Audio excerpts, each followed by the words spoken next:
کہ اہل سنت والجماعت احناف کے جتنے مسائل ہیں وہ سب کے سب اس کی بنیاد کس پر ہے؟ وہ کتاب و سنت پر ہے الحمدللہ. اور اس میں کسی معمولی آدمی کی تحقیق نہیں ہے، یہ اس آدمی کی تحقیق ہے جس کو امام اعظم ابو حنیفہ رحمۃ اللہ علیہ کہتے ہیں کہ بڑے بڑے پائے کے مجتہدین اور وہ محدثین جن کو لاکھوں حدیثیں یاد تھی، جب فتویٰ اور مسئلہ کی باری آتی تو وہ دیکھتے کہ فقہ حنفی میں کیا مسئلہ ہے.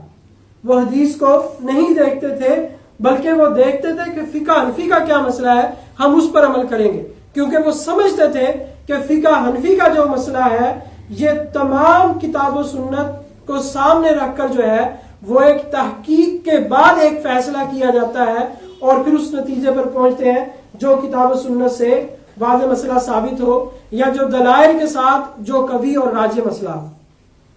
تو اس پر ایک حدیث الحمدللہ میں نے سنائی کہ نبی پاک صلی اللہ تعالی علیہ وسلم کا عمل مبارک کیا تھا؟ ناف کے نیچے ہاتھ باندھنے کا. پھر اس کے بعد ایک کتاب ہے التمہید، یہ مصنف ابن ابی شیبہ، میرے پاس کتاب تو موجود ہے لیکن اس کی یہ والی جلد میرے پاس موجود نہیں، اس لیے میں نے اس کا جو ہے وہ اصل سکین جو ہے وہ نکال لیا ہے. اسی طرح کتاب ہے التمہید لما فی الموطا من المعانی والاسانید، یہ بھی اصل کتاب موجود نہیں میرے پاس لیکن اس کا اصل سکین اس کی جلد نمبر 20 ہے اور صفحہ نمبر 78 ہے.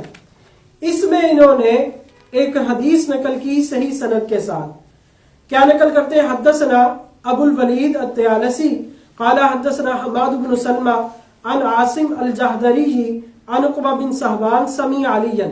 عقبہ بن صحبان فرماتے ہیں یہ جو میں نے سند پڑھی یہ سند بالکل قوی اور صحیح ہے. تقریب التہذیب میں علامہ ابن حجر اسقلانی رحمۃ اللہ علیہ نے ان تمام محدثین کو ثقہ لکھا ہے کہ یہ سارے محدثین کیا ہے؟ ثقہ ہے اور قابل اعتماد محدثین ہیں. یہ فرماتے ہیں عقبہ بن صحبان فرماتے ہیں سمع علیًا، انہوں نے سیدنا علی المرتضی رضی اللہ تعالیٰ عنہ کو سنا. کیا سنا؟ کیا فرما رہے تھے؟ یقول فی قول اللہ عز وجل، کہ وہ اللہ تعالیٰ کے اس فرمان میں فصلی لربک وانحر، وہ اس فرمان کی تشریح کر رہے تھے اور انہوں نے یہ بات ارشاد فرمائی وضع الیمنی علی الیسری تحت السرہ، کہ دائیں ہاتھ کو بائیں ہاتھ پر رکھ کر ناف کے نیچے رکھا جائے. دائیں ہاتھ کو بائیں ہاتھ پر رکھ کر کہاں رکھا جائے؟ ناف کے نیچے رکھا جائے. یہ بالکل صحیح سند کے ساتھ یہ حدیث مبارکہ التمہید علامہ ابن عبد البر رحمۃ اللہ علیہ کی کتاب میں موجود ہے، جلد 20 صفحہ نمبر 78. اس کو دیکھ لیے جائے، اگر کسی ساتھی نے دیکھنا ہو یا اس کو کاپی چاہیے ہو تو وہ یہاں موجود ہے. پھر اس کے بعد سیدنا علی المرتضی رضی اللہ تعالیٰ عنہ سے صرف یہی مروی نہیں بلکہ وہ فرماتے ہیں کہ یہ صرف نبی پاک صلی اللہ علیہ وسلم کا طریقہ نہیں بلکہ یہ تمام انبیاء علیہ الصلوۃ والسلام کا طریقہ یہی ہے. جس طرح وہ ایک حدیث ہے وہ کتاب و احادیث المختارہ میں، یہ اس کی بھی اصل کتاب موجود نہیں میرے پاس، تو بہرحال یہ کتاب و احادیث المختارہ میں یہ حدیث مبارکہ ہے. مصنف ابن ابی شیبہ میں، مسند امام احمد بن حنبل میں، یہ مسند امام احمد بن حنبل، یہ میرے پاس حدیث کی کتاب موجود ہے، میں اسے پڑھ دیتا ہوں. مصنف ابن ابی شیبہ میں بھی اور دیگر احادیث کی کتاب میں یہ سیدنا علی المرتضی رضی اللہ تعالیٰ عنہ کی یہ حدیث مبارکہ موجود ہے. حدیث مبارکہ کیا ہے؟ یہ مسند احمد اس کا صفحہ نمبر 83 ہے اور حدیث نمبر 875. اس میں یہ ہے کہ سیدنا علی المرتضی رضی اللہ تعالیٰ عنہ فرماتے ہیں ان من السنت فی الصلاۃ وضع الاکف علی الاکف تحت السرہ، کہ نماز کی سنت یہ ہے، بے شک سنت میں سے ہے نماز میں کہ ہتھیلی کو ہتھیلی پر رکھ کر ناف کے نیچے رکھا جائے. اور عام طور پر ضابطہ یہ ہے کہ جب صحابی رسول یہ بات کہیں کہ سنت یہ ہے تو اس سے مراد نبی پاک صلی اللہ علیہ وسلم کی سنت ہوتی ہے. تو سیدنا علی المرتضی رضی اللہ تعالیٰ نے فرما دیا گویا کہ آپ علیہ الصلوۃ والسلام کی سنت یہ ہے کہ نماز میں دائیں ہاتھ کی ہتھیلی کو بائیں ہاتھ کی ہتھیلی پر رکھ کر کہاں رکھا جائے؟ ناف کے نیچے رکھا جائے. یہ حدیث مبارکہ مسند احمد میں، مصنف ابن ابی شیبہ میں، کتاب احادیث المختارہ میں، سنن ابی داود میں اور دیگر کتابوں میں، انجاز الوعود، یہ میرے پاس یہاں کتابیں موجود ہیں، یہ ابو داؤد میں موجود ہے. تو اب یہ حدیث مبارکہ، اب اس سے ایک بات تو یہ معلوم ہو گئی کہ سنت طریقہ کیا ہے نماز میں ناف کے نیچے ہاتھ باندھنا. اگر کوئی کہے جی حدیث میں آتا ہے فوق السرہ کا، اگر کوئی کہتا ہے یا علی الصدر کا، مرفوع حدیث میں تو فوق السرہ کا لفظ موجود نہیں ہے، لیکن علی الصدر سینے پر ہاتھ باندھنے کی ایک حدیث موجود ہے. لیکن سنت طریقہ یہ ہے کہ نماز میں ناف کے نیچے ہاتھ باندھنا چاہیے. تو معلوم ہو گیا، ایک کرسی دے دیں حضرت کو نا، یہ ادھر رکھ دے ذرا حضرت کو دے.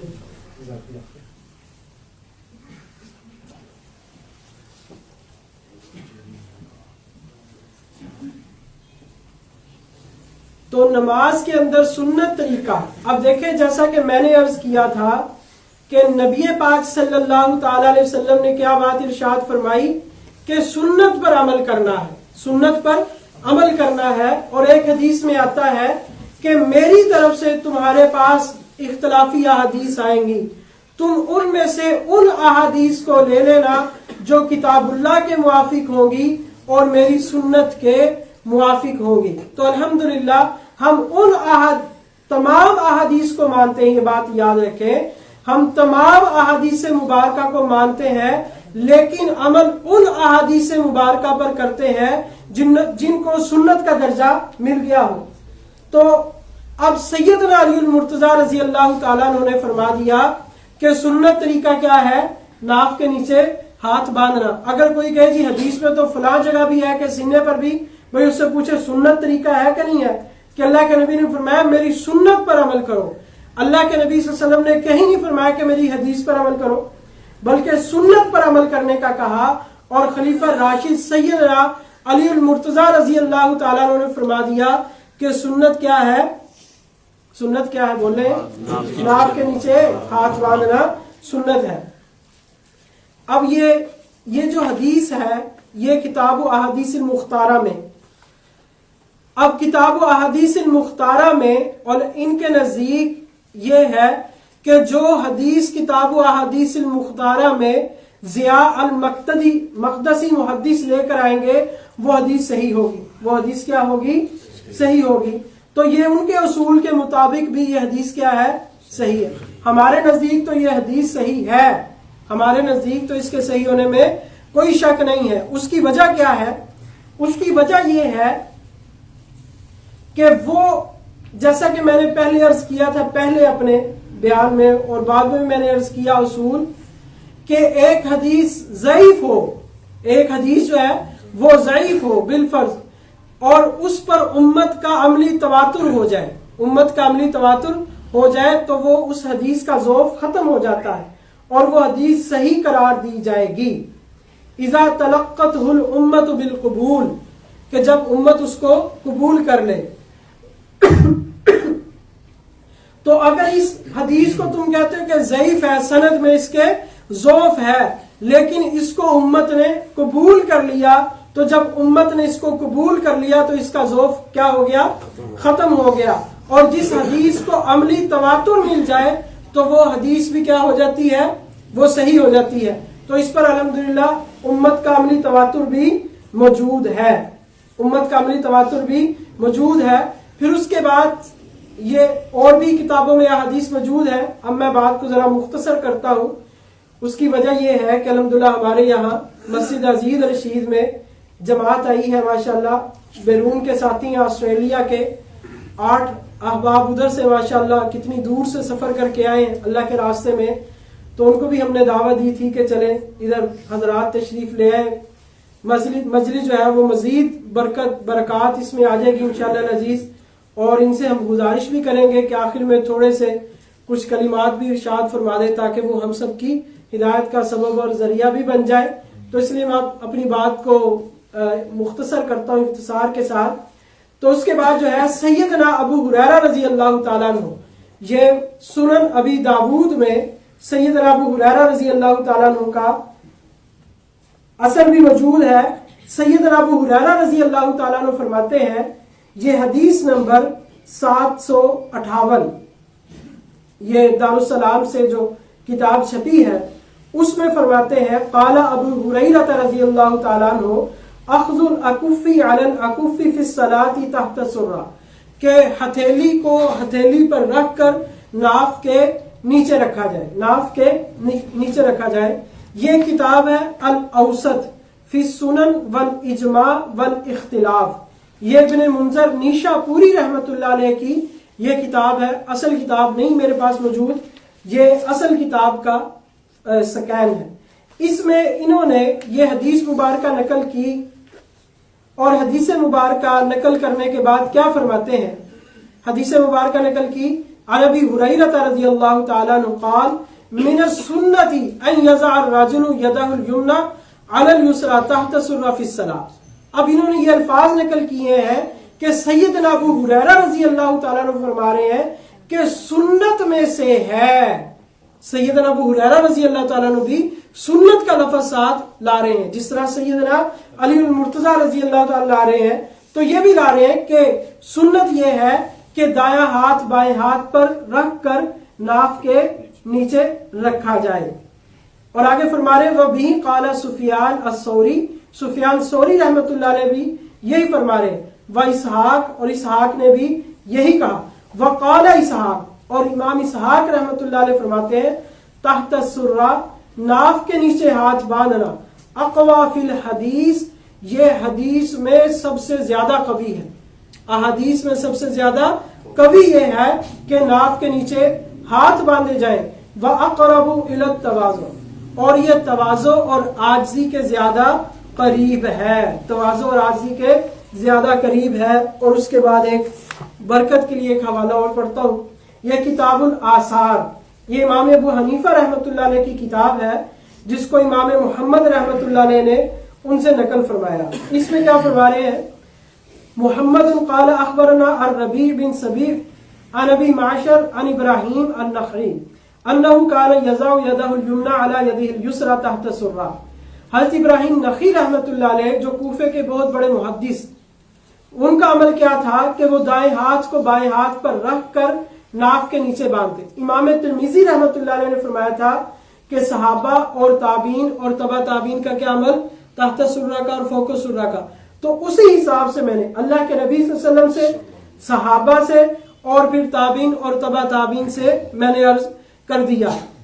اب آگے کیا فرماتے ہیں؟ قال محمد وبہ ناخذ، اور اسی کو ہم لیتے ہیں، تحت السرہ کو ہی ہم لیتے ہیں. وہو قول ابی حنیفہ رحمہ اللہ، اور یہی قول ہے امام ابو حنیفہ رحمہ اللہ کا. اور امام ابو حنیفہ رحمہ اللہ کا جو قول ہے نا، اب یہاں ایک بات یاد رکھیں، آپ کہتے ہیں بھئی آپ اللہ کے نبی کی بات کو مانیں گے، قول کو لیں گے، یا امام ابو حنیفہ رحمہ اللہ کے قول کو لیں گے، یہ بات کہتے ہیں نا. تو آپ ان سے پوچھیں کہ بھئی امام ابو حنیفہ رحمہ اللہ کے قول کی بنیاد کیا ہے، یہ تو بتاؤ.